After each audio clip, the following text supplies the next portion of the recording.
Ju njohim me edicionin informativ të lajmeve. Kjo është Radio 7.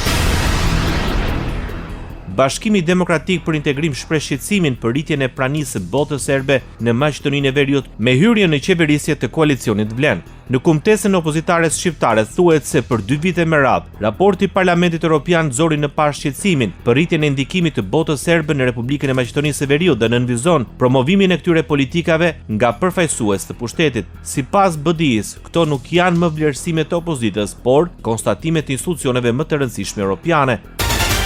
Ministri i Jashtëm i Maqedonisë së Veriut, Timço Muçunski, pretendon se vijojnë bisedimet për të zhbllokuar rrugën europiane të vendit. Sipas tij, dallimi midis kësaj qeverie dhe qeverive të mëparshme është se kjo shumicë nuk është e përgatitur të jetë but për çështjet që lidhen me identitetin, historinë, gjuhën dhe kulturën. Nuk duhet t'i ndajmë detajet e këtyre bisedimeve, sepse nëse fillojmë t'i ndajmë ato me publikun, atëherë i dënojmë me dështim, por qytetarët duhet të sigurohen se qeveria jonë e di qartë se si e ka fituar legitimitetin e saj. Ndjek qartë qëndrimin e qytetarëve për këtë çështje dhe ka tërhequr qartë vija të kuqet për pozicione dhe çështje për të cilat nuk është e përgatitur të negociojë, deklaroi ministri i punëve të jashtme i Maqedonisë së Veriut. Radio 7, zëri pozitiv i qytetit.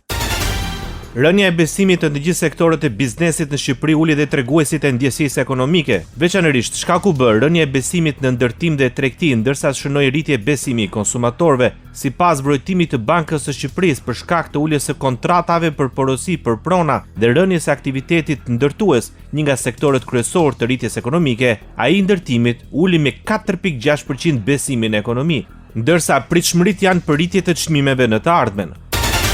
Opozita në Shqipëri kundërshton propozimin e Partisë Socialiste për hartën e re territoriale që parashikon shkrirjen e 15 bashkive. Sekretari i përgjithshëm i Partisë së Lirisë, Tedi Blushi, cilësoi propozimin e mazhorancës si një nisëm që synon decentralizimin dhe autonominë vendore, duke akuzuar qeverinë se synon përqendrimin e pushtetit në duart e ekzekutivit. Në një deklaratë për mediat, Blushi tha se drafti është hartuar në mënyrë të njëanshme, pa konsultim me komunitetet dhe pa një analizë të ndikimit financiar apo të përfitimeve për qytetarët. Partia e Lirisë kërkon që Partia Socialiste të riqet nga ky draft dhe çdo ndryshim për hartën territoriale t'i nënshtrohet referendumit.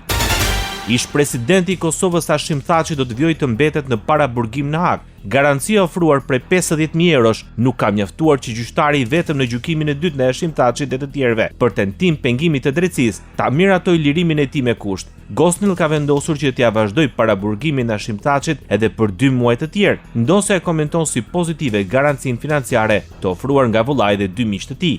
Thaçi është i vetmi akuzuar në këtë rast që vazhdon të qëndrojë në qendrën e paraburgimit në Shevningen. Bashkim Smakaj, Faldil Fazliu dhe Isni Kilaj ishin liruar nën 14 kushte përfshirë Dorzanin, ndërkaq Hayredin Kuqi ishte lënë të mbrohet i lirë që nga fillimi i procesit.